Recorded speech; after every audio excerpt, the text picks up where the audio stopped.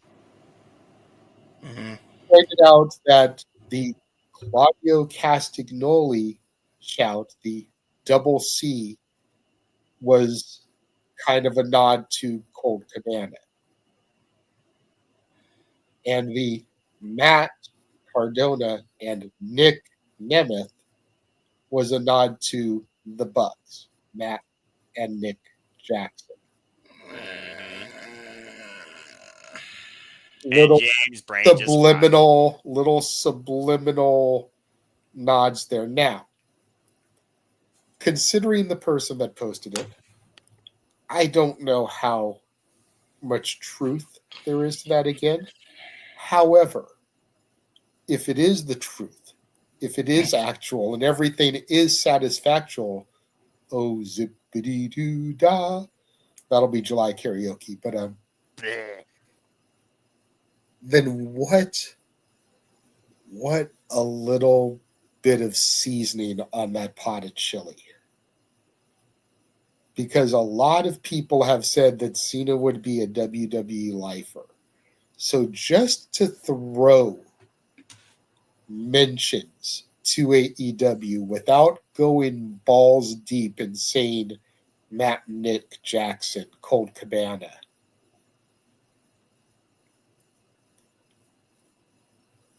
Like that, my brain started running when I saw that. And my brain subliminal messaging, and my brain wants to commit life. And thank you. Continue, JJ. But fair enough. So, but to James's point, I thought it was a fantastic promo. I thought that it conveyed everything that needed to be conveyed. But, and I believe this is the Young Boys X account, I would have saved it for the Go Home show because it would have been the anniversary date of the original Pipebomb.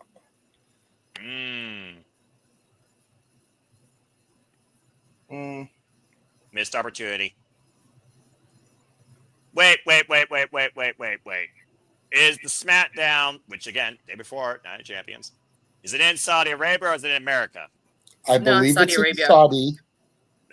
But it still would have been the anniversary of the original date because they then taped the 4th of July episode of Raw immediately following.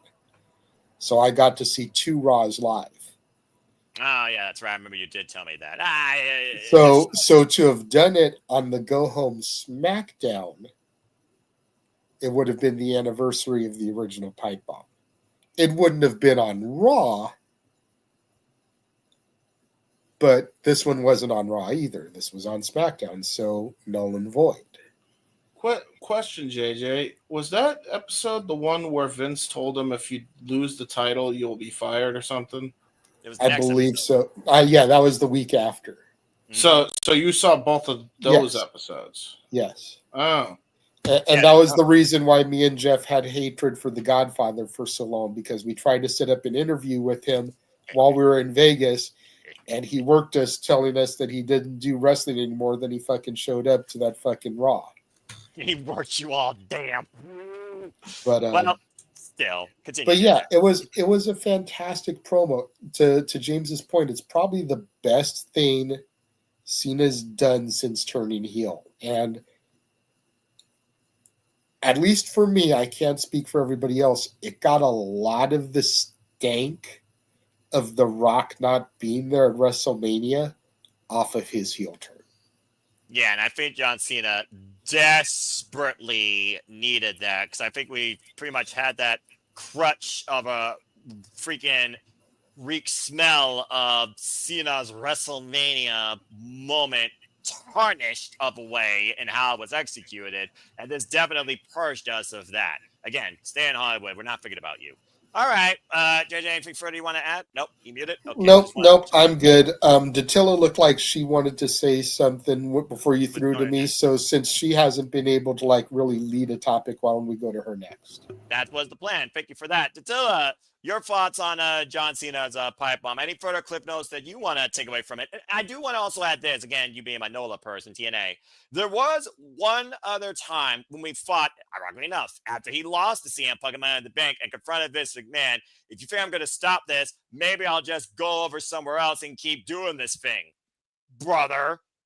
TNA reference there back when Hulk Hogan and Bischoff were in the regime hot seat. So again, second time technically he's referred to people in another company, but still, just food for thought. But what's your thoughts towards John Cena's best promo of his heel run so far? And again, talk about putting CM Punk in his place, Mr. TKO himself, now a millionaire. Go ahead. So it kind of took me like just a couple minutes to realize that they were recreating the pipe bomb, because I was like, huh.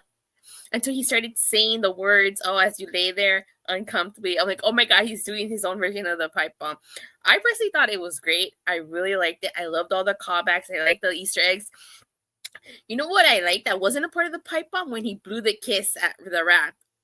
I felt like that added detail was such a nice, like, little ad. This is why I'm like so upset that it was not Punk versus Cena at Money in the Bank, because that's the exact same thing that Punk did at Money in the Bank 2011, you know? But I thought this was great. I've always liked John Cena, and I don't want to hear any more John Cena slander after this. I had to hear John Cena slander for so many years. This should shut everybody up. He is the GOAT. This is great. The best moment in this heel turn. You know, oh my God, it was really, really great. And I do, to kind of what JJ said, the Claudio Castelloni, Matt Cardona, Nick Nemeth, I do feel like there is Easter eggs, but because, you know, he did say that you step on the necks of people that work hard, so maybe it was Easter eggs. Because I know, wasn't Cena like accused of burying Matt Cardona back as Zack Ryder? Yes, he was. And then he also beat Claudio Castelloni, and then Dolph Ziggler. I know he had a feud with Dolph Ziggler, so maybe that's also a reference to that. But this was great. This was awesome. I really, really liked it. CM Punk and John Cena just bring out the best of each other. It just took me back to summer 2011 and their whole feud. This was awesome. And I rewatched it like 3 times today because it was great.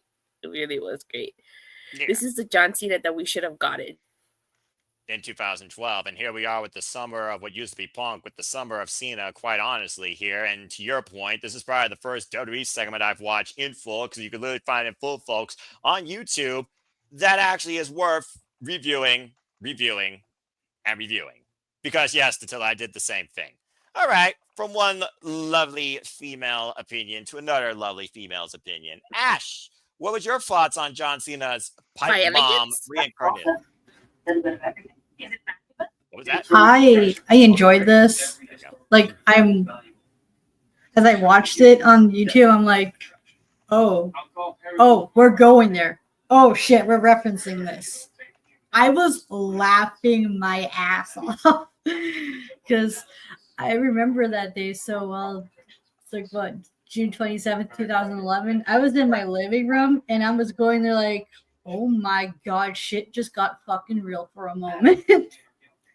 And I was like, damn, Cena's referencing this. This is hilarious. And I loved how John Cena pretty much like during that time, CM Punk was the voice of the voiceless. At that moment, like in like his little pipe bomb, John Cena kind of became the voice of the voiceless because he was echoing a lot of people's complaints and feelings about CM Punk working in Saudi Arabia. Hypocrisy. When he was like vocal about it, which is I kind of find funny because at the same time I don't fault CM Punk or the rest of the people going to Saudi Arabia, because to me, when they choose to work there, I'm not sure if it's optional or not, but the way I see it is that the people who are working those shows, they're just doing business. They don't support the government. They're just doing what they feel is best for themselves in a business sense. And I don't want to be this person, but I'm going to be this person. It's just, I find it so hilarious how people hold CM Punk to a way higher standard when he is no different than their favorite wrestlers who were also outspoken about working in Saudi Arabia, who ultimately ended up working at Saudi Arabia shows. At the end of the day, money talks and corporate shills walk. But also, like you said, some people don't have a choice. Then again, there's the privileged people that do have the choice. And again, greed changes a person's will eventually. Right. All As I'm gonna Cedric say, Alexander always said. Oh, sorry. I got 3 words for you. Good boy clause. That's the only reason he's even forced to work this fucking show to begin with. Otherwise, he probably wouldn't still. That's all I'm gonna say. That is very much a factor. When he signed on, he has kind of been neutered in a sense that he cannot disobey, and I think he knew that going in. I mean, they had him sign a clause for F's sake, like that. They probably enacted it here. So Tilla was gonna say kinda it screwed. best. All right. As Ted DiBiase, Ted DiBiase always said, everyone has a price. Well, with the $1 billion corporation known as TKO, the jury is out. All right, Ash, anything further you want to add? Yeah, I was about to say it's a sad, ugly side of pro wrestling where sometimes business and morality often contradict each other. And where do you find that fine balance? And I also love how John Cena called CM Punk a capitalist, and I'm like, oh shit, we're going there. He went there. He went there. He Oh, went look there. at CM Punk's like shirts against certain political principles. He's not wrong either. I'm not going there, but I'm just saying. All right. Well, that being said, CM Punk the benefit of the doubt and like hoping like when he does go to Saudi Arabia that he might use his money to donate to charity, much like Mustafa Ali did. Because CM Punk is all for LGBTQ rights, and who's to say he's not going to donate the money he earned from Saudi Arabia to those charities that he believes, like, because he is an ally that he believes in. I guess I'm hoping that might be the case. At the same time, I'm not going to judge CM Punk because what he wants to do with his money is his business. It's none of our business. But I'm just saying, if he were to do that, that'd be good optics on the people who were like so up in their panties about him deciding to work Saudi Arabia when he's just doing what's best for himself and for business as well. You know, it's funny. You keep saying business. He talks about how this is the wrestling business. This is not a popularity contest, but it sure does fucking feel like CM Punk is very popular right now and also infamous at the same time. Not that I'm trying to blur the lines or once again call him a hypocrite. What John Cena's promo basically literally called him one, yeah. But and again, everyone has the right to feel the way they do about CM Punk, whether he's a hypocrite or not. And to be fair, CM Punk did say himself, he's not here to make friends, he's here to make money. now he's making the biggest payday of his life. May I say something real quick? Yes, you may. I think it's hilarious that everybody is getting on Punk for being a hypocrite and nobody is saying anything about John Cena. Exactly. Because Cena was scheduled to participate in the WWE World Cup, had called it an honor and a privilege to compete in Saudi during the Greatest Royal Rumble, but he ended up being replaced by Bobby Lashley as he refused to work the show in the wake of the Jamal Khashoggi murder. And I probably butchered that pronunciation. Jamal Khashoggi. So CM Punk's a hypocrite for going over there, but John Cena isn't. Okay. Yeah, we're gonna just forget about the past and look at the present because that's how short-sighted we are behind the keyboard. But again, what do we know? Fair enough. Both have been outspoken about competing over there, but only Punk's the hypocrite. Yeah, exactly, JJ. Sami Zayn too, by the way, who's also going to be on that show. To be fair, we can all be a little hypocritical at one Exactly, point or and another, who's so. to say that the only reason Punk isn't doing it is for John? John was willing to go back over there, so CM Punk decided to swallow his pride for somebody that's one of his greatest rivals to give him a banner match in the country. Now, if Punk starts going over there every other freaking tour, maybe you can start to label him a hypocrite. But if it's a one and done for John Cena's last time in Saudi, how about we just shut the fuck up about hypocrisy and let him have a match with his friend? Did anybody think about that? Huh? Okay. Thank you. Exactly. Carry on. JJ, Especially good luck when trying to this change the fits- internet. This fits perfectly because it makes Cena the heelish dick that he forced Punk to become hypocritical to do it. So like it all Exactly. fits. Yeah. Isn't his job to try to kill wrestling? Look, if we're gonna be controversial, let's just fucking open the goddamn gunshot wound at this point. I hate getting political, but we gotta have the facts at this point. We did not know all the fucking shit about the Jamal Khashoggi murder once we found out that it was actually people within the prince's cabinet that actually murdered him on his behalf, and he did not authorize that. They got axed quick, and I ain't talking about the legal sense. I'm just saying. After that was fucking said, by the way, everybody that had a problem with going to Saudi Arabia has since gone to Saudi Arabia.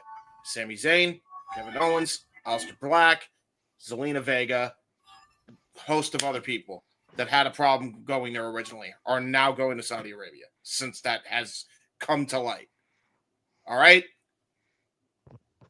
I didn't want to be the guy, but I had to fucking be the guy because nobody. Sammy wasn't going to Saudi because Saudi had strained relations with Syria, and Sammy's of Syrian descent. Right. Once the tensions were mended, he started going. Exactly. Had nothing to do with the murder. Right. All right. It had to deal with feeling safe going over there. Which is fair. Right. Which is also fair. Yeah. So there was a different there. There was a difference for Sammy. Very fair point, JJ. Forgot about that aspect. All right. Well, thank you. And Kevin didn't go. Oh, sorry. I was saying Kevin Owens didn't go out of support and respect for Sammy. Right. To their lifelong friendship. All right. Well, now that we've heard from the freaking FBI and Immigration Bureau, Walter, why don't you go ahead and give your thoughts towards John Cena's pipe bomb? I feel like we should have had the court background for that, Noah. Right. I just feel like it's just hard to say no to all those zeros when it comes to that. That's what that is. I mean, but in terms of the Cena promo, I think it was awesome. But I agree with my son there. I just wish they did it on the go home because it would have been to the date, and it would have just made more perfect sense. But I love the little digs. CM Punk said Vince was a millionaire who should have been a billionaire, but he was surrounded by yes men. Cena said you're a hypocrite, you're a millionaire, you're a capitalist, so he threw the millionaire thing in there. TKO. Yep. He called him Mr. TKO. So instead of saying you're better at kissing Vince McMahon's ass than me, he said you're a better bullshitter than me.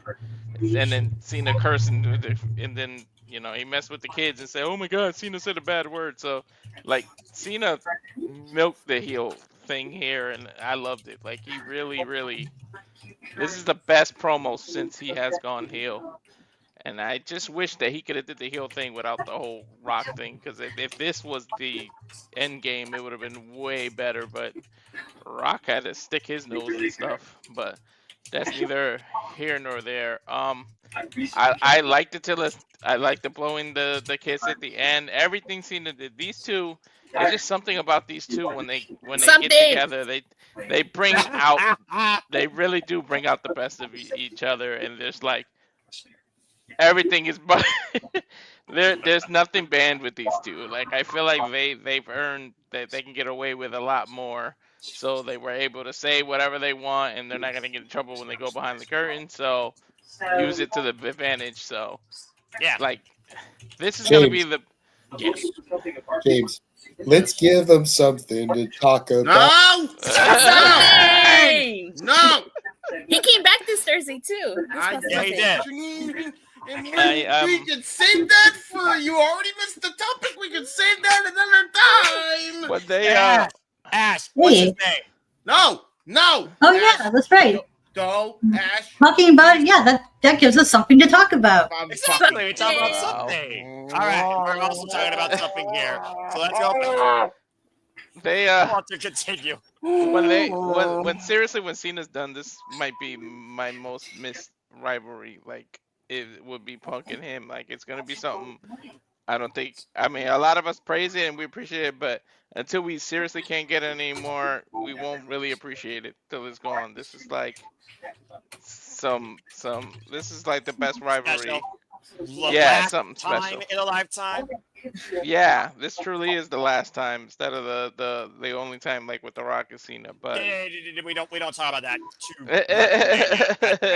the once that turned to twice. But yeah, I love it, and I can't wait till they go at it at Night of Champions. And like this just really made the match 2 times better. And I can't wait to see what they do on the go home show now. Since you did this here, what is Punk's response?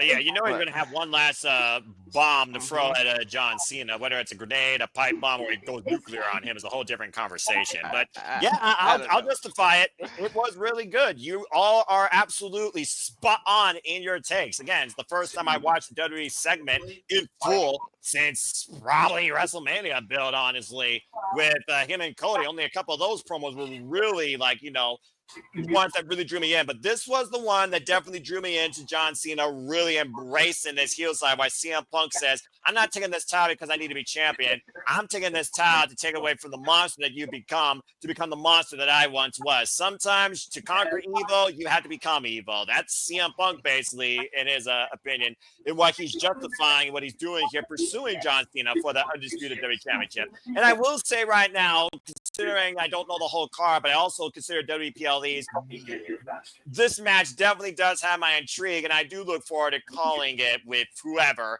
on this week coming up.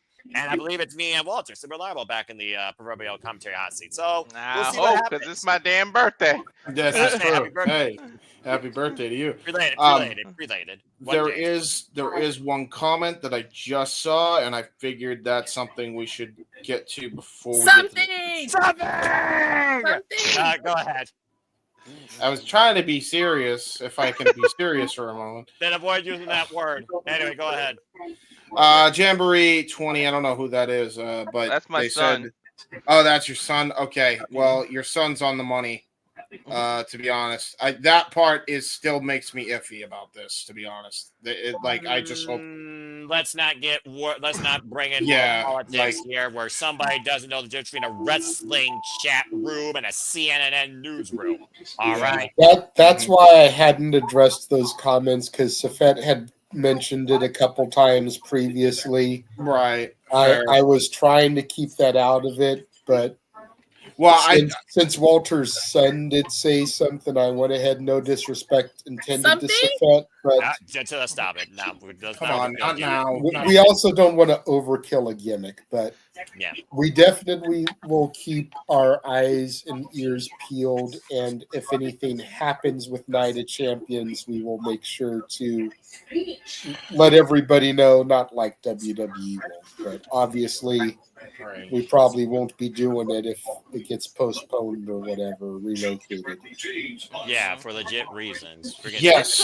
This company actually cares about human morality once again. If you all cannot believe it. Didn't they get stuck in a plane or something years ago when they first lockdown. Yes. They literally were being held hostage, except for Brock Lesnar, Roman Reigns, and Vince McMahon that flew on their own private jet. Which was another thing not authorized by the Prince, by the way. I want to point out, that did happen, and I was pissed when that happened. All right. Well, that being said, I pray. I just pray. Just pray, please. Very good. Keep it safe. Safet, no need to apologize, but you've been around long enough. You know that we try to keep that stuff off of the show, so please try to be more aware. Yes, exactly. Ash, I see your hand. What you got to say real quick? I just want to make it clear that I have no issue with the people and the civilians of Saudi Arabia. It's the government we have issues with, or I have issues with. I don't know how everyone else feels the same way. That's how I feel in case we do have people from Saudi Arabia watching us. I agree. Yeah, again, I mean, shoot, I don't judge nobody of the common people, all right? But when you're a higher up, that's the top 1% that believe you control the world and can do whatever the fuck you want without any sort of justice thrown against you, and you're obviously in the wrong, that's what we have a problem with. Again, as far as anyone else, we are all equal here. And at the end of the day, if those people don't realize that, then you're also part of the problem with humanity. All right, well, let's go ahead and move on from there now into some super chats, because I know that Walter and James got one. But before either of you share what you had, until I do see your hands, so go ahead and say some real quick before we acknowledge our link super chat. What you gotta say? I acknowledge. Okay, just one. I think the one detail that I feel was missing from Cena's pipe bomb, but this is just me personally. I would have liked it if he was wearing a Rock shirt, because you know how CM Punk was wearing a Stone Cold shirt. I think it would have been like a nice detail for him to add, like wear like a T-shirt of the Rock, or it's just like, kind of like. I agree. Because wasn't the whole point? Didn't Punk in that promo mention how the fact that Dwayne is in the main event at WrestleMania makes me sick and I'm not, So it would have been a nice little detail to add, just my opinion. No, that's fair. He did call out both John Cena and The Rock, but at this point, I don't think no one gives a shit if The Rock gets involved anymore after the farce he did to everybody at WrestleMania. A big old F-U. All right, let's go ahead and move into some super chats. And Arlene, talking about heels versus faces. And Walter, you got your hand up, so you could also talk and give your thoughts first here. Let's keep this podcast rolling. Arlene with a $10 super chat says, Cena getting praise for the pipe bomb segment. And I'm not disagreeing with it. My problem is that he got cheered at the end. He's supposed to be a heel. In my opinion, his heel run, not that great. Am I wrong? Well, until you start fades off and go ahead and give your thoughts and towards whatever you want to talk about. So go ahead, do this with interest, and then we'll pass it around the rest of the panel. Go ahead. He's been cheered the whole time. There's really, let's be honest, in 2025, there really is no heel or face. Everybody toes the line. People cheer who they want and boo who they want. They really don't listen to what they're being forced to cheer or boo.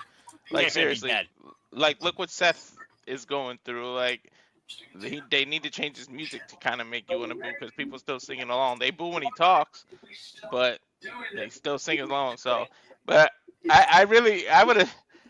I was raising my hand for is I would have really found it funny if Cena went and like when he grabbed the mic, he just pulled a Stone Cold Steve Austin shirt out of nowhere and put it on before he sat on the rope, like a real throwback.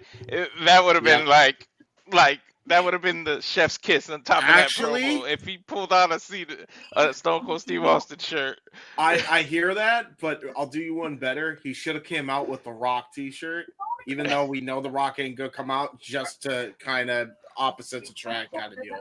I'll go you one even better. He should have pulled out the Owen 316 shirt. Oh yeah. Damn, talk about really turning back to fans of time. But that being said, Arlene, I'll just say this. Again, you're going to boo who you're going to boo. You're going to cheer, you're going to cheer. The television product does not justify what you're supposed to do with that character because people have the right of free will to act how they wish towards anybody. But this has been the best John Cena's look in his entire heel run, in my opinion. And hopefully it continues to escalate from here and not deflate once his feud with CM Punk's done after next weekend. But let's go ahead and get everyone else's thoughts here towards this super chat. JJ, since you put in your 2 cents towards adding a little bit more fuel to the fire with the Owen shirt, do you agree with Arlene's take before we get the ladies' opinions? See, here's the problem, and I can feel where Arlene is coming from here. Mm-hmm. The problem is twofold. Number one, it's John Cena's final run, and nobody really wants to boo him. They want to cheer him. People are still freaking going and buying up his T-shirt of the week with every color change in every city he goes to, just like the Fruity Pebbles shirts back in 2011, 2012. It's freaking trendy, man, all over. So that's problem number one, is that people don't want to boo Cena in his final run. And number two, the adults that booed him back in 2007, 8, 9, 10, 11, 12, et cetera, have been waiting for this. And the kids that were kids back then, with a few rare exceptions, like our good buddy Papagino, who Cena was his fucking camp counselor, right, are old enough now where they want a heel Cena. This is what we wanted back then, and now we're getting it. And the kids that grew up and as they got older realized what a white meat, cookie cutter, boring, bland babyface he was, are now like, oh my God, this is a new dimension to the guy we loved. I'm loving this. Yep. So the only people that are really hating this right now are the people that are kids today. Because the guy that their parents took them to see, that they thought was going to be, hustle, loyalty, respect, never give up, all that good shit. Say your prayers, take your vitamins, train hard. Debu Hulk Hogan. He's not that guy anymore. Right. Those are the only people that are really mad. But all the kids that were kids then and are grown-ups now, and all the people that were grown-ups then and are even older now, like my almost 50-year-old ass, are like, yes, this is the Cena we've wanted all along. I still remember the pop that you, Walter, and Jeff had when we called him, triggering that at Elimination Chamber. One of our loudest pops of calls we've had this year. Seriously, I think the last time that I popped that hard, Daniel Bryan was coming out at Forbidden Door to Final Countdown for the first time. Like, seriously, I think that's the last time I popped that hard for something. I can justify that, as I remember the call that me and James had, and you literally getting that moment with that initial rocket preparing to launch. And we're literally on the final countdown to John Cena, because the last time is now. So again, it's justified. At the end of the day, Arlene, cheer or boo who you wish, despite what character they play as on television, because at the end of the day, you're not acting along with them. You're just reacting along the ride with them. All right. That being said, let's go to Attila next with her thoughts towards this super chat. Attila, and nice order, by the way, Nicholas. Attila, what do you think about Arlene's super chat here? Do you think the heel run has not been that great before the pipe bomb point at this point, considering everybody loves John Cena? He is the GOAT. He is Mr. WWE, whether you were 10, 20, 30, or you're literally a young whippersnapper now that may not know how to use a phone yet or have an X account. God bless you if you don't. What do you think about this take from Arlene? First of all, Latina. yeah, Latina. First of all, I've always liked John Cena, and I got his LA shirt. I'm guilty. Of course you did. I got the LA shirt. I had to. You didn't have to, but anyway. I'm not going to lie. I did want to get the purple and gold ones that he had in Bakersfield. Mm-hmm. I'm surprised he did that for Bakersfield. Well, I mean, California. Anyway, continue. Yeah. So I think that was the point, because if you remember during his pipe bomb, he said, "See, they know." So I feel like that was the point of him like getting cheered, because it felt like, because he had said something prior to that, but I think that was the whole point in his pipe bomb, that the people were gonna cheer for him. I'm not gonna boo John Cena. I'm always gonna cheer for John Cena. Whatchamacallit? What was I gonna say? You flew to Texas to take a picture with an invisible man. I'm just saying. I flew all the way to Houston, Texas last year to take a picture with John Cena. There was no way in hell I was going to boo him. And honestly, when he turned heel at Elimination Chamber, I actually laughed, because the people were supposed to boo him and they were cheering him on. So I was laughing. Like, you're supposed to hate the fact that he's doing this to Cody Rhodes, and here you are cheering him on. So, some people like a good heel. I appreciate a good heel.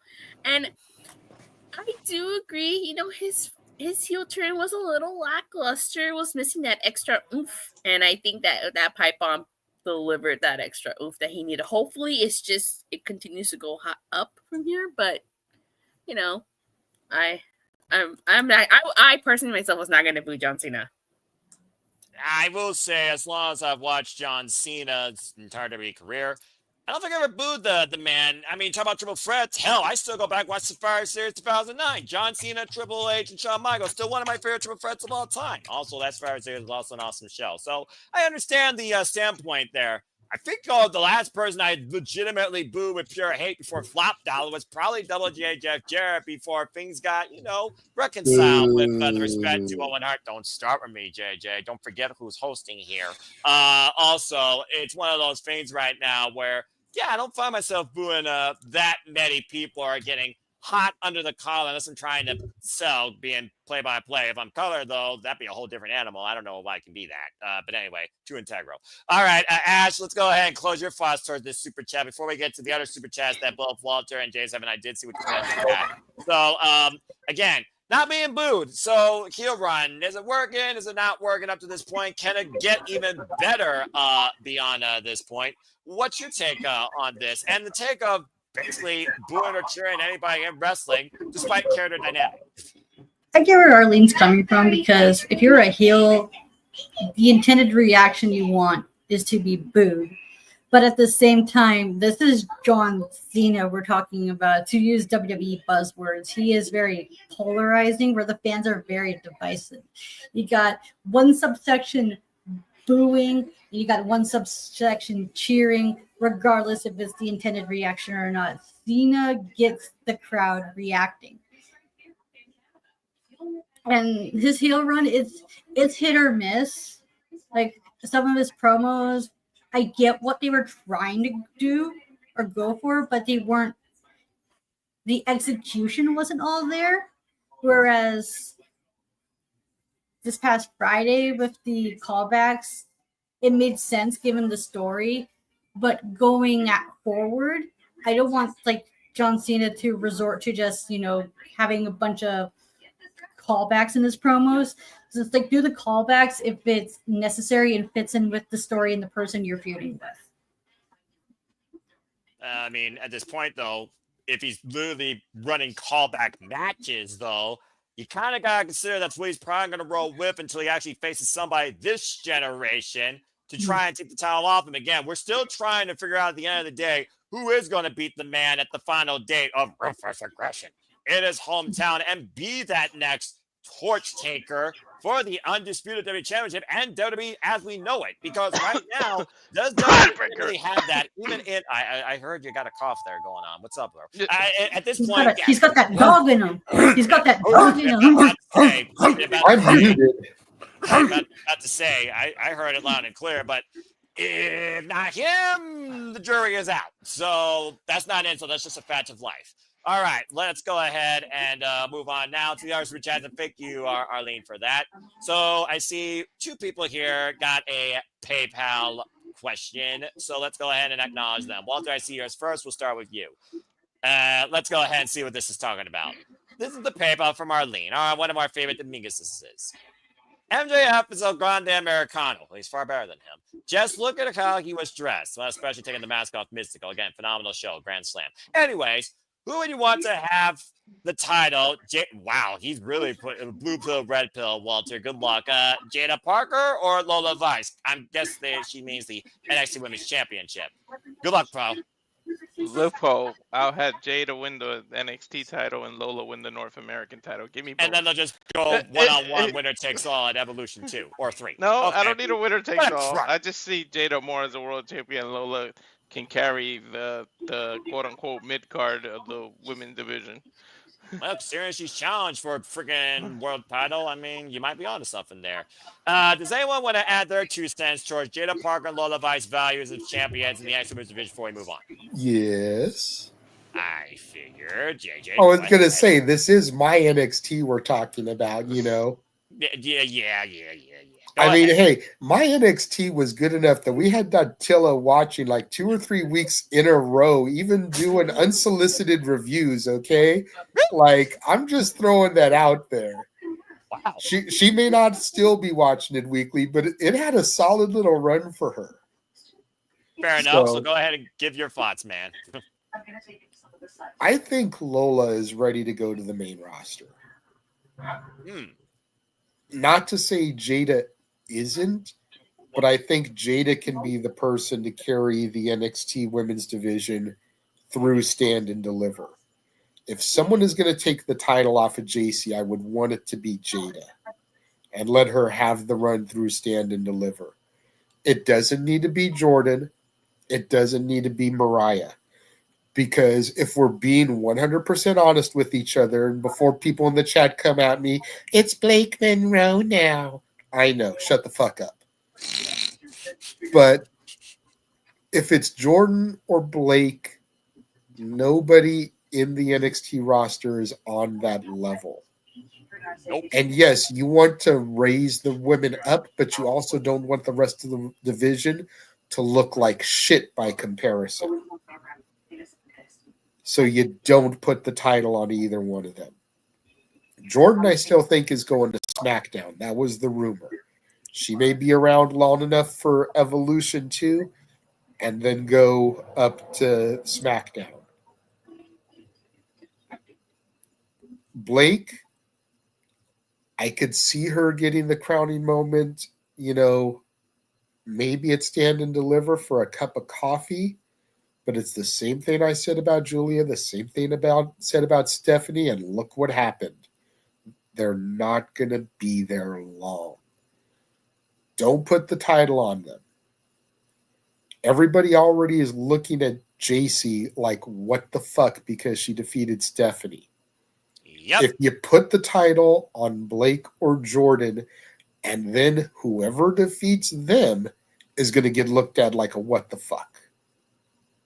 So it's better to keep it along amongst the homegrown PC talent as opposed to putting it on a quote-unquote superstar that's not going to be there for longer than a cup of coffee. Jada Parker's your girl. Apparently yours as well, and not referring to the Temptations. All right. Hey, when we first saw those GTA rejects OTM, neither one of us thought Jada Parker would amount to a pile of fucking Triceratops shit from Jurassic Park. Accurate. She's been the breakout. She is arguably the most dominant and improved woman in the company. And I don't think you can argue me on that.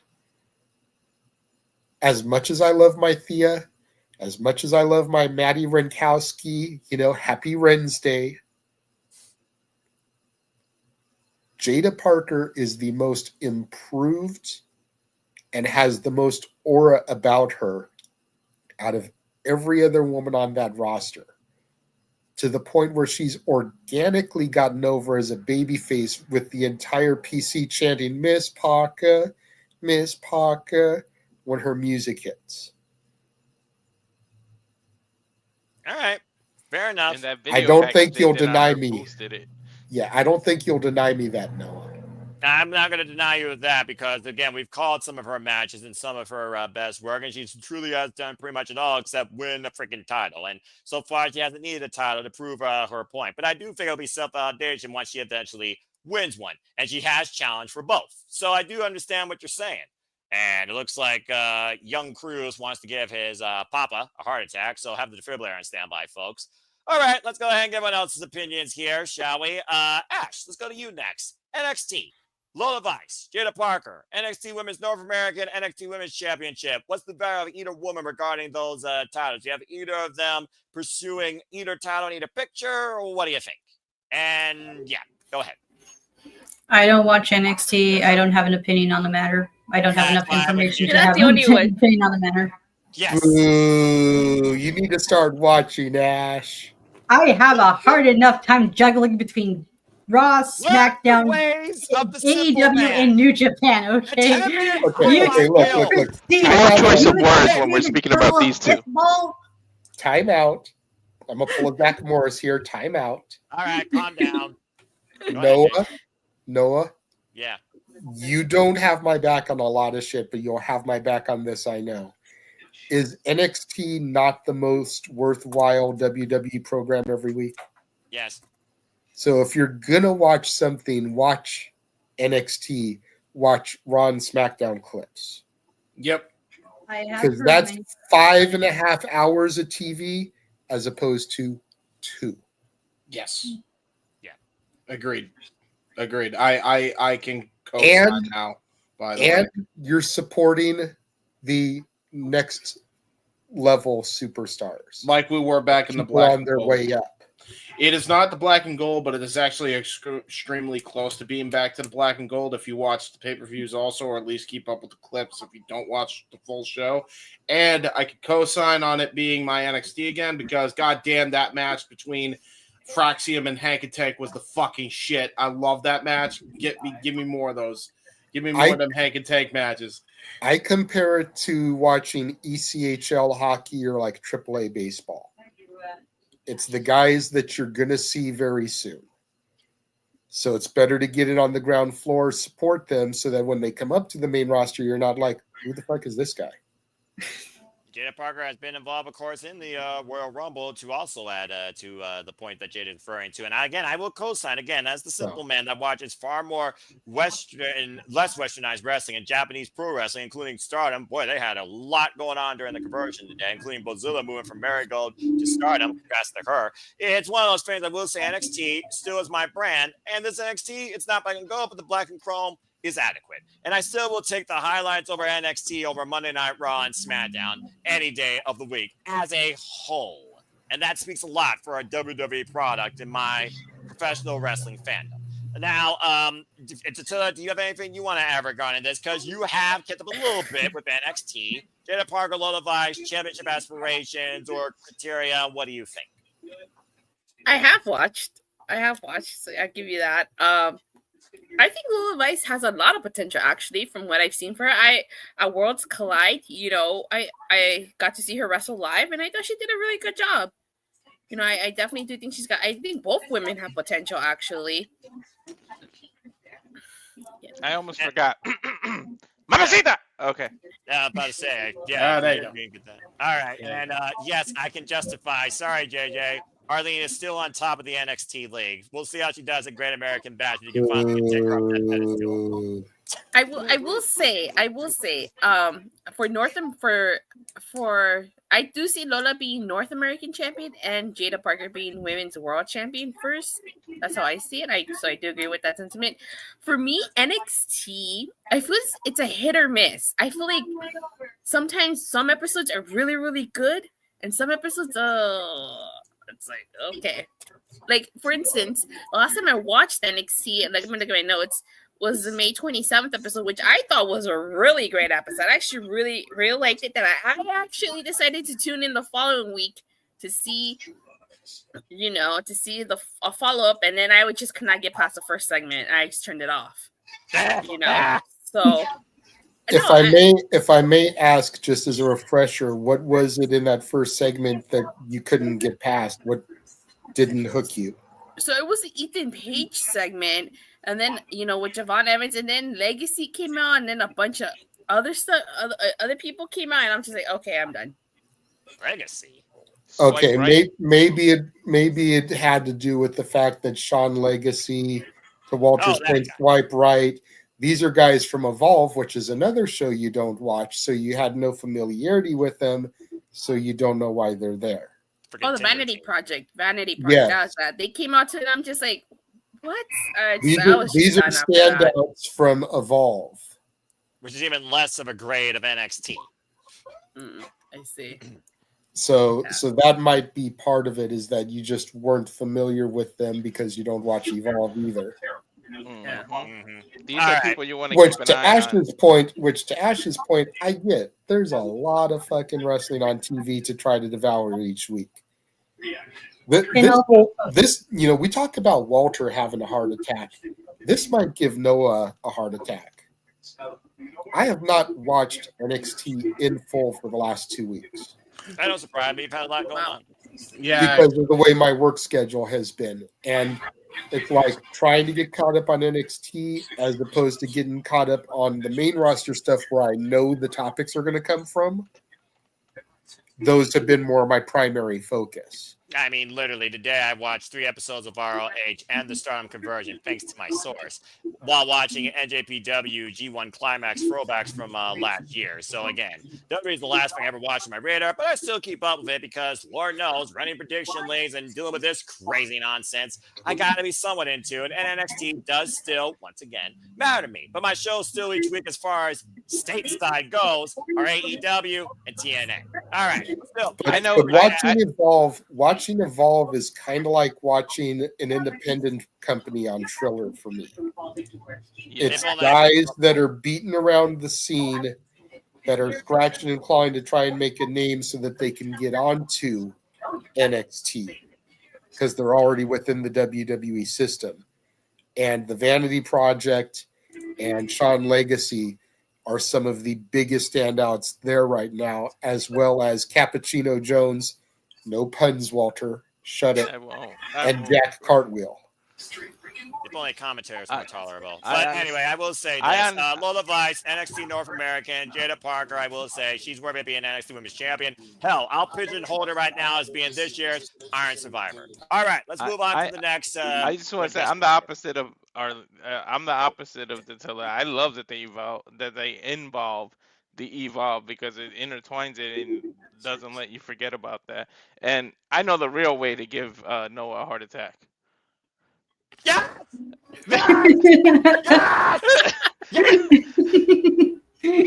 Sorry, what? Anyway. Winnipeg represent. Fuck yes! Sorry, what? Anyway, what was I saying? Oh yeah, Marvin this madness. Hold on. Here's a match that's happening tomorrow that might get Noah interested. I'm not sure though. Ooh, Simon Gotch and Jonathan Gresham. All right, that'd be a little bit technical. Former Ring of Honor, Pure Ring of World Champion Simon Gotch on half of the Thought Villains. I don't know, but he did a lot though since arriving in TNA a little bit, challenging Josh Alexander. So let's see how Tedley sounds. That was a good match, though.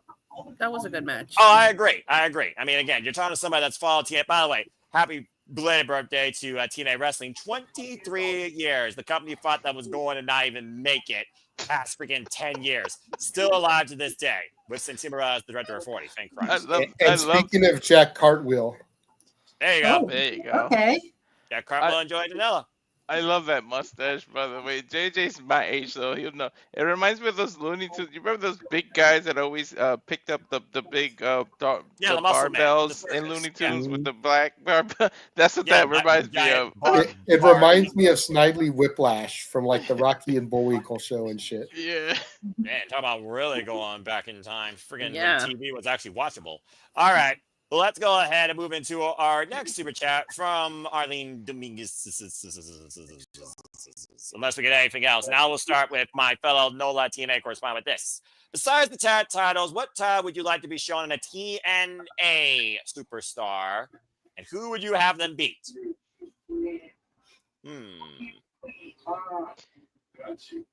Are you talking about the I think she means what TNA superstar would you like to have an NXT title? Is that what she means? That's basically what she's referring to. But not counting the tag titles, since earlier we were talking about the inspiration, winning the WWE tag team titles. So yeah, exactly. All right, well, go ahead. What do you think about that? Well, I personally wanted someone from NXT, a tag team from NXT to win the Knockouts tag titles, but that's just me. No, we wanted that too, but they didn't do that. Continue. Yeah, I know. So, okay, so someone from TNA to hold an NXT title? Yes. Let's see. I would like to have Leon Slater be North American champion. Ooh, that'd be interesting. Leon Slater, maybe beat even Page for that, where Javon Evans couldn't. Maybe Javon and Leon get a little rivalry out of that because Javon bouncy, but also a baby face. And people have been clamoring for what if Leon Slater and Javon Evans finally mixed it up together. So I like that. Oh, welcome back. You didn't miss it. Hi, sorry. I had a rematch of mine. I actually want to see that match, Leon Slater versus Javon Evans. Well, we know we got Leon Slater versus Moose for the X Division Championship at Slammiversary, so that very well could happen. Yeah. And then who else? Let me see. I would like, since Trick Williams is at TNA World Champion, I'd like to see Mike Santana be NXT champion. I think he can do it off. Yes. That'd be interesting if Mike Santana was to upset the ruler. Talk about a literal paradigm shift across both landscapes. The Boricua badass. He needs to do it. Fuck yeah. He's awesome. I love him. Yeah. Gotta say, he's no longer a House of Glory champion. I mean, hell, he deserves to be the face of TNA, in my opinion. Dude, dude, I couldn't believe Mason fucking did that shit. I'm looking forward to the Mason run. Go ahead, James, and you can answer this next if you want. Yeah. So, what do you think? Once I answer this, I'm going to have to bid y'all a adieu because I have an important call I got to get back to. But yeah, gotcha.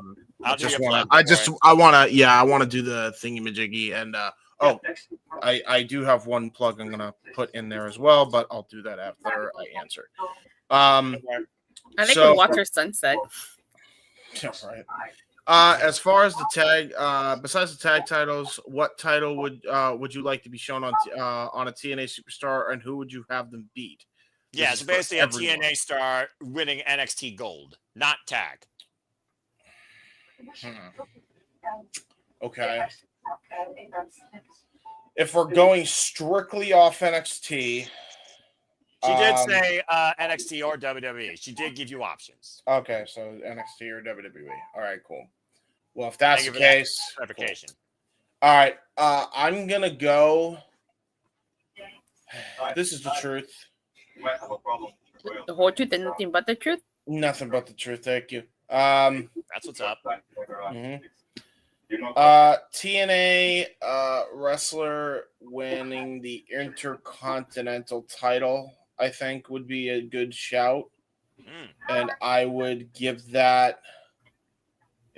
I would give that to Nick Nemeth because I feel like I feel like he always ruled the fucking roost with the IC title, and I feel like he would again if he won that in WWE.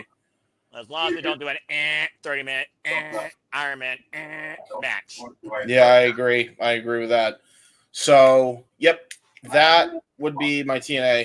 In contrast to that, I would love to see AJ Styles go across the line one more time and win the TNA title. Here we go. That's what we've been asking for since this whole thing started. I don't know why you haven't. I don't know why. And especially if you're trying to make Mike Santana get over or Frankie Kazarian get over, why don't you put the belt on fucking AJ so you can further that storyline? Especially since there's actually, I don't know, history with fucking Frankie. Oh, wait. They fucking dropped the ball how many times with Frankie Kazarian? Do you want to trigger JJ considering that's get me started. Starting to piss me off too, by the way. God damn. He's a friend of ours at this point. I feel bad for Tatilla and Jeff were there live to see Dude, that was front row to that table. Which is why I'm gonna say what I'm gonna say when James is done. But yeah, I'm pretty much done. I did AJ for one side, and then I did Nick Nemeth for the other. I know that one of them is the WWE. All right. Well, before we go to Walter, then we'll go to Ash and JJ, and then I guess I'll close it out. Go ahead, James, and do your plug. Always a pleasure. Yes, thank you all very much. Real quick, I'm gonna just show you. Where is my god? I'm trying to find the thumbnail. Hold on, sorry. New thumbnail. There we go. I'm putting that in there. It is this. Yes. Go check out my uncle's documentary. Right here on youtube.com. Yes, I did release part 2.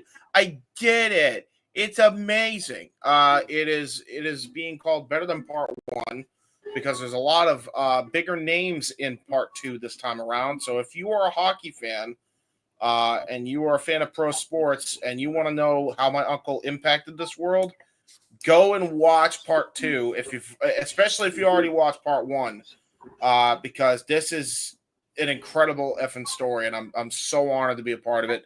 And also, for the lighthearted, if you like Mario, I'm doing a Let's Play series on Super Mario Eclipse, which is a modded ROM hack version of Super Mario Sunshine. I did all these. Mario. It's me, I'm Mario. I did part 11.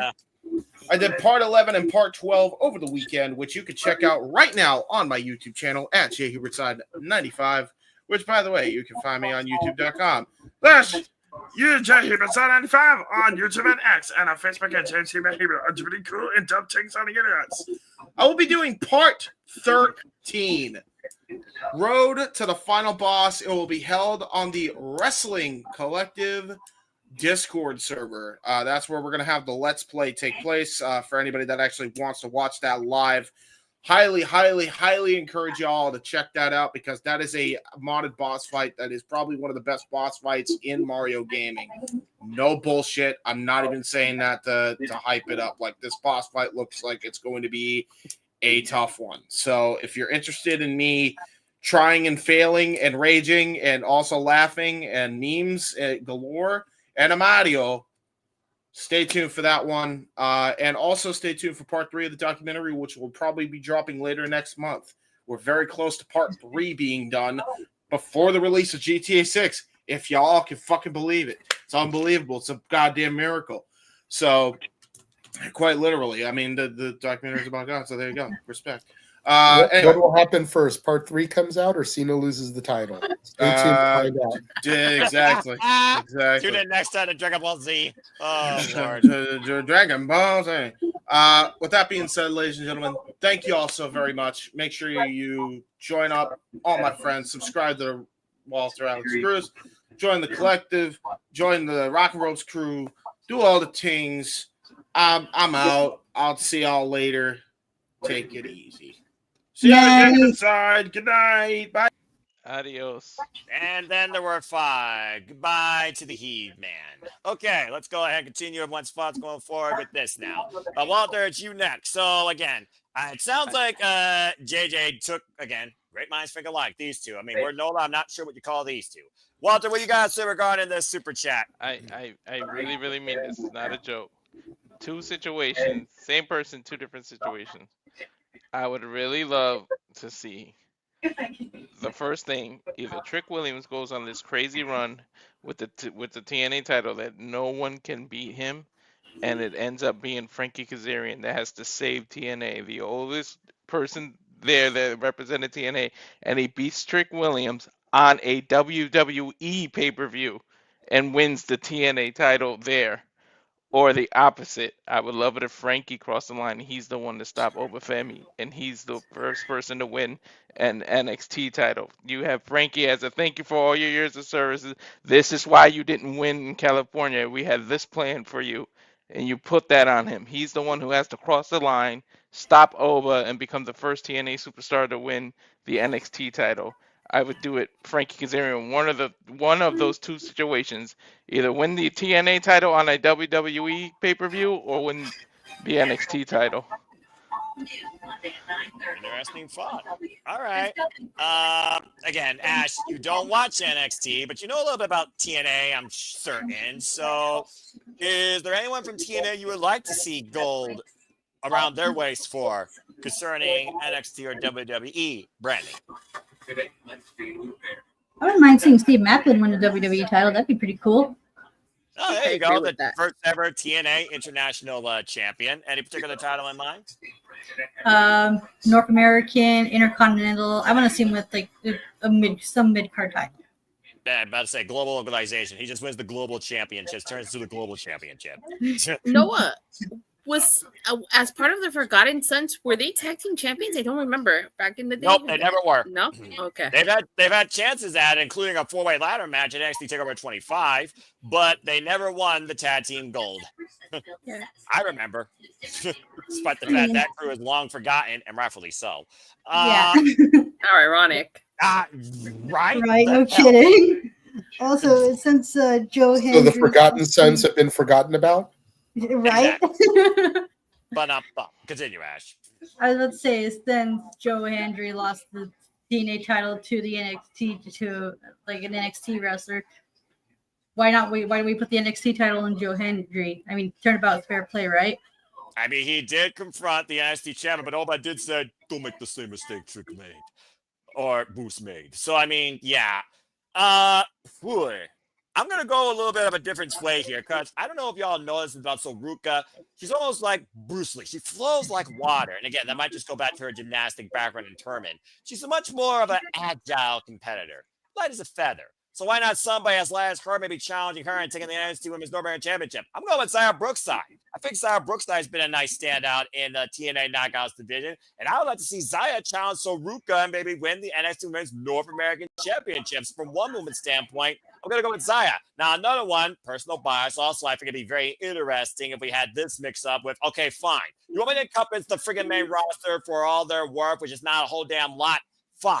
I will encompass Killer Kelly challenging Julia, who hopefully wins that top Selena Vega, for the Women's United States Championship. I think her and Julia would have an insanely violent striking affair. And if we're going to go NXT, then yeah, have her take the title at JC Jane. Now, yes, me and Attila, you and I both know what happened regarding the TNA Knockouts Championship. Let's not spoiler it for anyone else that don't know because we're watching next week, but we'll follow more on that with Masha when it comes to Ariana Grace having a big surprise for the TNA Knockouts World Champion.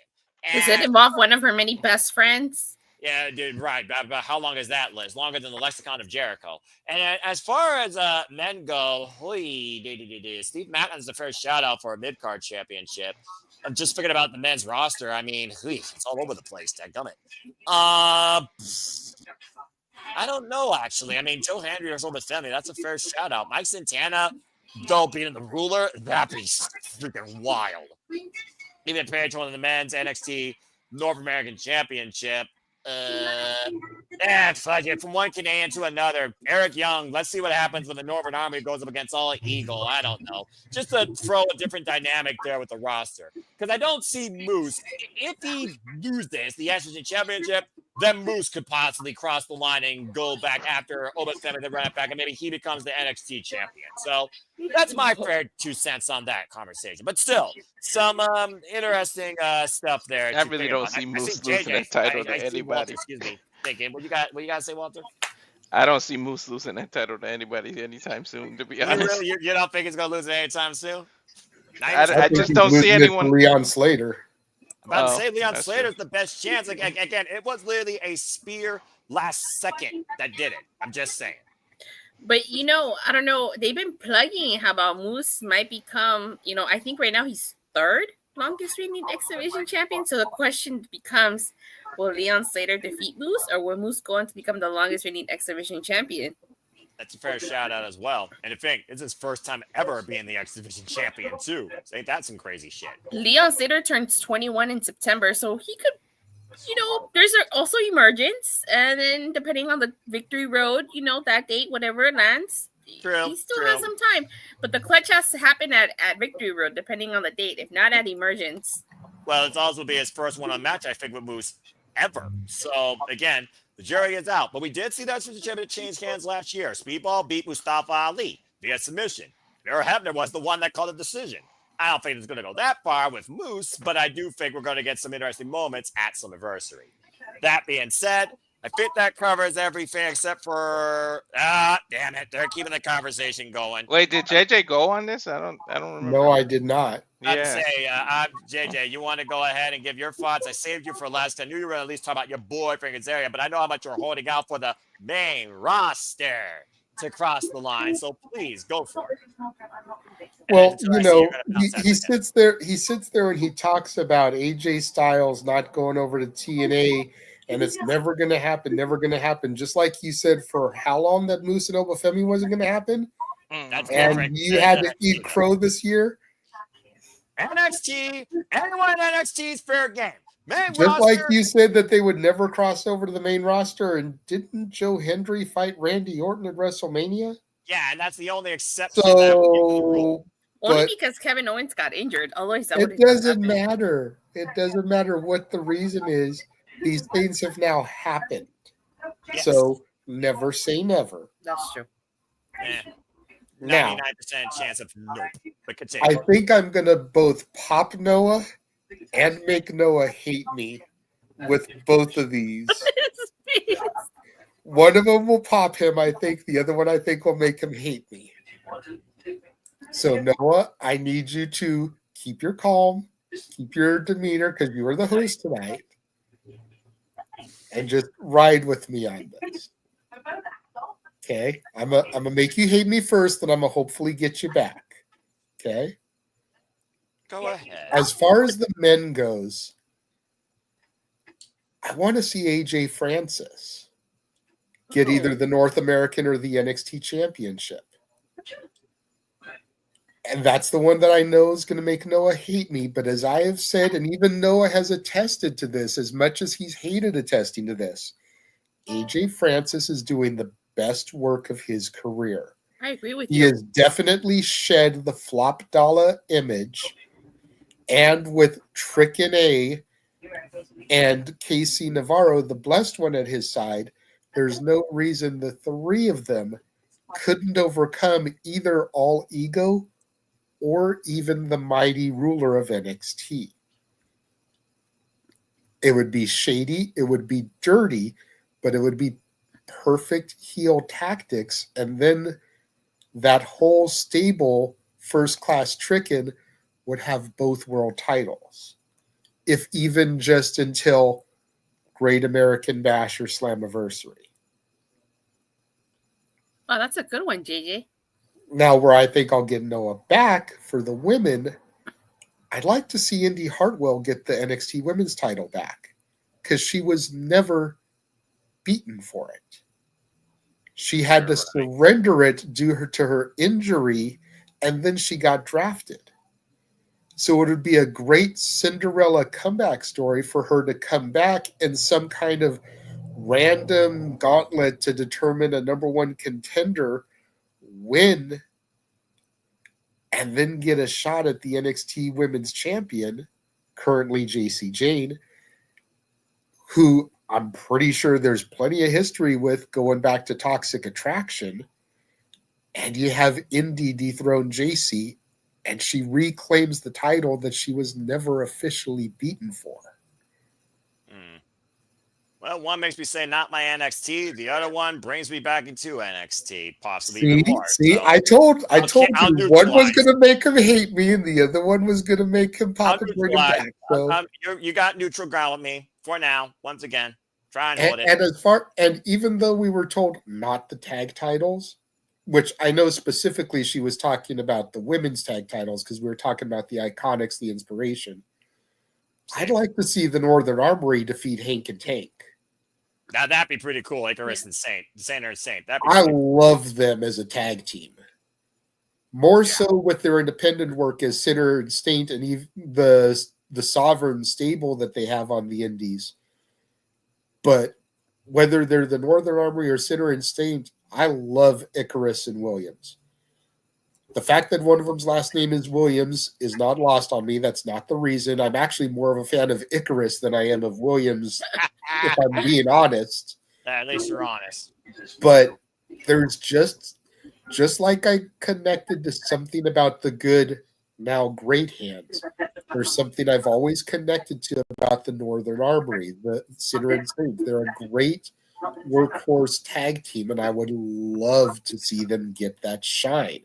And if TNA ain't going to give it to them, let them come over to NXT, defeat Hank and Tank, and then you could even give EY the North American title, since Canada is North America.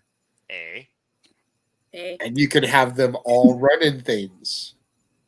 And he's won every title in TNA, and he's no stranger to leading a faction with gold. Let's be talking the knockouts. Super Elite Team Canada, Violent by Design, you name it. So, and he's no stranger to NXT either. Nope, Sanity. Former NXT Tag Team Champion, Black and Gold for life. Good stuff, JJ. Well, speaking of Black and Gold, Emmanuel, I guess he wants to keep the party going. He gave me a super chat. Still, I'll start with you because I did say your time before you power it down. Go ahead and try and load your best dream NXT match that you never got back in the Black and Gold era that you wish you did. Is there any matches or any particular people you can recall from our Black and Gold days? My NXT, damn it, that we could have gotten but didn't. Wait, what? So a dream match that we didn't get to see in Black and Gold? Yes. That we would have liked. And I can't answer this because I wasn't watching back then, so I don't know what's been done or not. Let me see. I'm trying to think. Oh man, I'm gonna need a while for this one. Yeah, insert elevator music here. Walter, I see you also gotta get ready to bounce too, so while she's speaking, is there something you want to say real quick before you bid adieu? Nah, just subscribe. But I don't know about the ones we didn't get to see, but I think Black and Gold, one of the best rivalries was freaking Shinsuke Nakamura and Bobby Roode, man. That was good. He was glorious. Yes. Yeah. I love them feuding over the NXT title. I wish they would have kept Nakamura on his Black and Gold type of the kind of run he had on NXT. I wish it would have transferred over to the main roster, but they screwed the pooch on that. Honestly, if she wasn't pushed up as quick as she was, I think I would have gone with Io Shirai when she went heel versus the undefeated Asuka for the NXT Women's Championship. I bet she could have dethroned her. That would have been a great one. So that's just, a quick take from me as, again, an advocate of women's wrestling. Question. Yes. Were Sami Zayn and Adam Cole in NXT at the same time? No, they weren't. No. So there you go. That's it for me.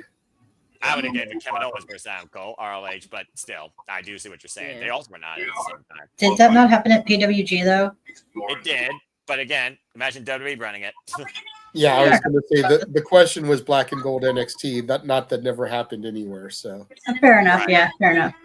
You know, just some food for thought. You know, I'm trying to think. Were they in NXT at the same time? I don't think they were.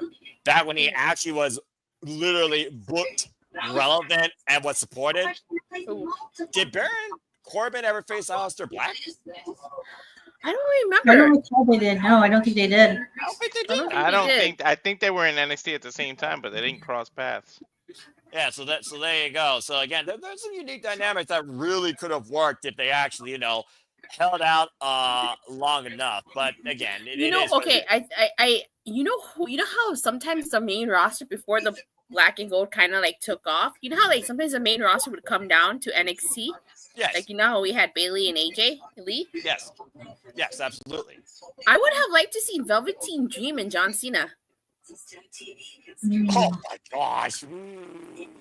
That would have been very unique of an experience before Patrick Clark went off the deep end. Yeah. So, yeah. I like the way you think. EC3 versus The Miz have probably been another crossover for me, honestly. Yeah. But again, there's a lot out there that really could have been, special if done. But different eras, whether it was pandemic, pre-pandemic, post-pandemic, the Black and Gold for Life give us so many countless memories of people crossing over. Hell, I still go back and watch Keith Lee versus Dominant Dijakovic, one of my favorite big man matches of all time in Black and Gold NXT. I wish it's the same. Another cross one that I wish you got. I don't know. I don't think it happened. Sasha Banks versus AJ Lee. Nope, it never did. It never did. Back when she truly became a boss. Again, the 4 horsewomen of our NXT. So yeah. Walter, you have anything further to add, or do you want to just tell people to subscribe? Nope. Just tell people to subscribe and show the graphic. Rage of Wrestling at YouTube.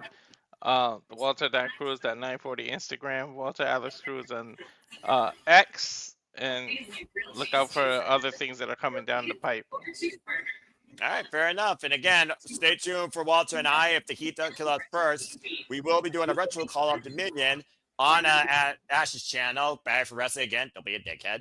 And that will, of course, set up for what's soon to come from possibly all 3 of us together when she leads a G1 Climax Bracketology. So stay tuned.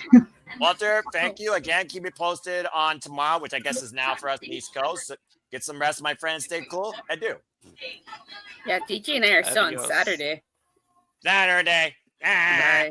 Well, that being said, Tatilla, while he powered down before you, I know that you're getting ready to power it down. So, again, always a pleasure to have you back here, my Nola friend. Go ahead and tell the people can find you when it's wrestling time.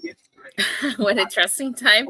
Yeah, you can just follow me on Twitter at @Tatilla_, and you can check out my YouTube channel, Rangers of Wrestling. I know I haven't been streaming as much. I'm still trying to get back into my consistent schedule, but you can feel free to check me out on my YouTube channel, Rangers of Wrestling. And I don't work Tuesdays, just in case anybody.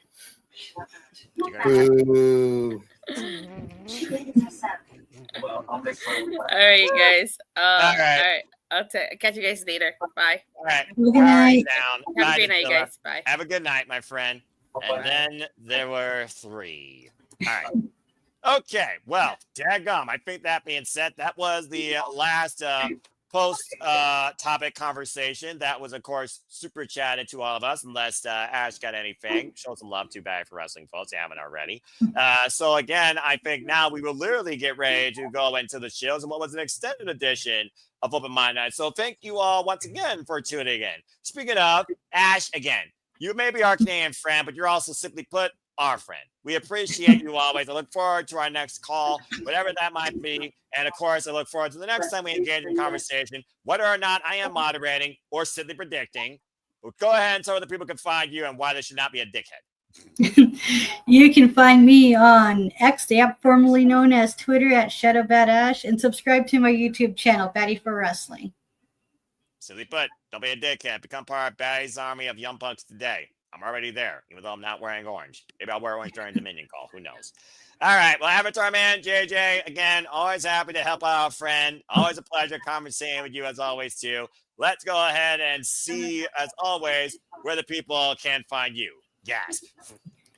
Well, you can find me on X at ROWJJ Williams and Casa D18 Studio, YouTube at Casa D18 Studios, and on Instagram at the Renegade JJ Williams.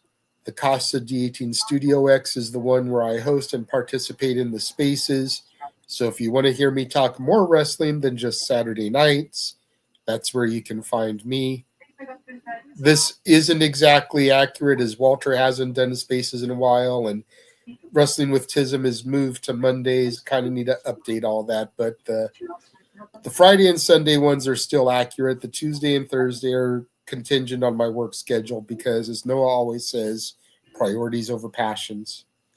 Daggone right. And again, shout out to Rock and Robes DJ. Looking forward to the next time he's on commentary, and of course the predicting as well. And I believe you also have your own big announcement for something else coming up one-on-one with you here. I do have a couple other things I wanted to plug. I wanted to make sure to remind people tomorrow on my channel and on Walter's channel, Statboy will be hosting a watch-along of Game 7 of the NBA Finals. Mm-hmm. The game officially tips off at 8 Eastern, 5 Pacific. So hopefully he'll be going live shortly before then, somewhere around 7:30 Eastern, 4:30 Pacific. Nice. And then if everything goes the way that I've set things up, coming soon, there will be another interview with a female wrestler coming to the Simply Reliable Studios brand. Once everything is etched in stone, I will reveal who the person is.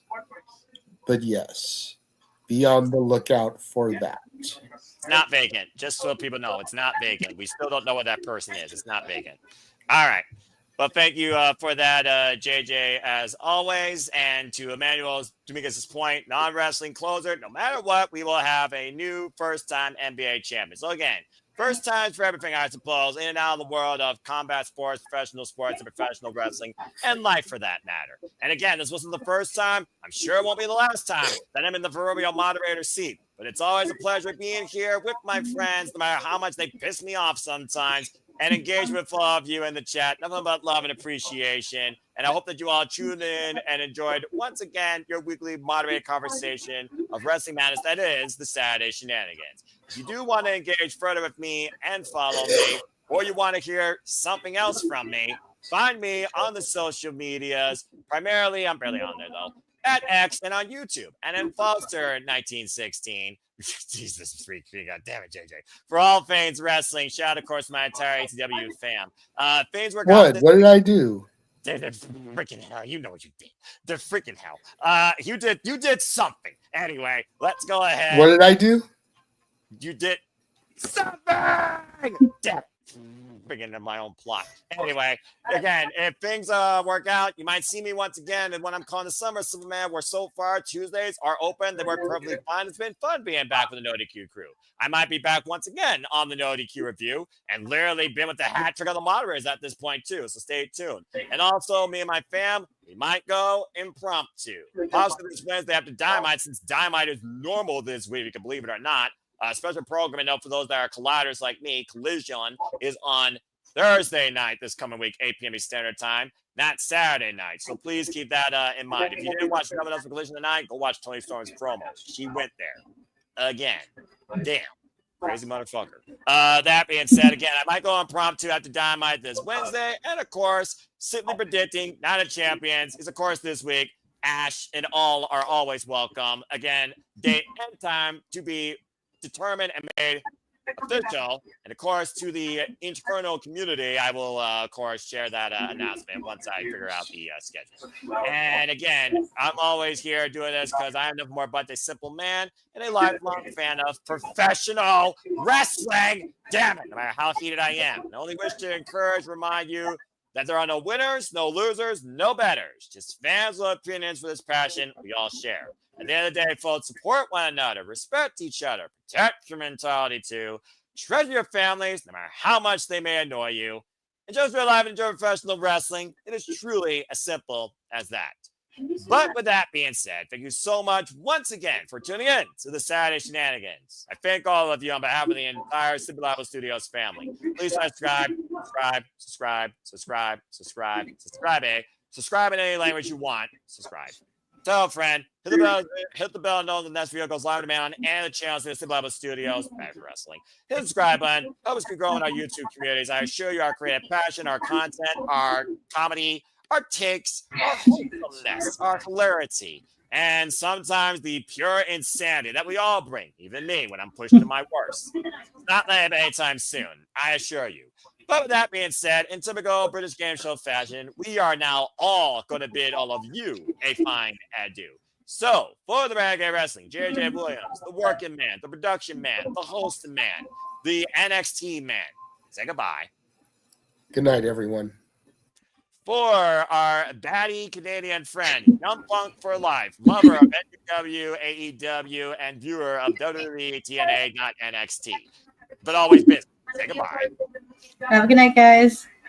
And for me, your simple moderator for this evening shenanigans, to everybody out there in the chat, to Emmanuel and Arlene Dominguez, to Safet, to Jabori, to Nick, who will make his Shenanigans debut. God help you, JJ, as you're back in this host seat too, hopefully. To Charles, to Nestor, to Lily, to everybody that made this possible, in and out every week too. Matt, Nathan, I couldn't name all of you, but we're here for another 20 minutes. So I'm just going to say once again, thank you. So until next week, unless we see you on the screen beforehand, thank you all for tuning in. So make a positive impact in life, and whether you're here in the States or somewhere else across the world, as always, have a good night. This has been another edition of the Saturday Shenanigans. Have a good night, folks. Daggum. Freaking got me heated over so much nonsense besides the summer weather. And to all those that enjoy the summer, you're crazy. El Grande Americano is a lucha legend. She is not, and she is Chad Gable. I will be vindicated on this mountain of luchador conspiracy theory. WJJ, you freaking idiot! Every damn week, gotta end with that bullshit. All right, I'm hitting the button. Have a good night, folks.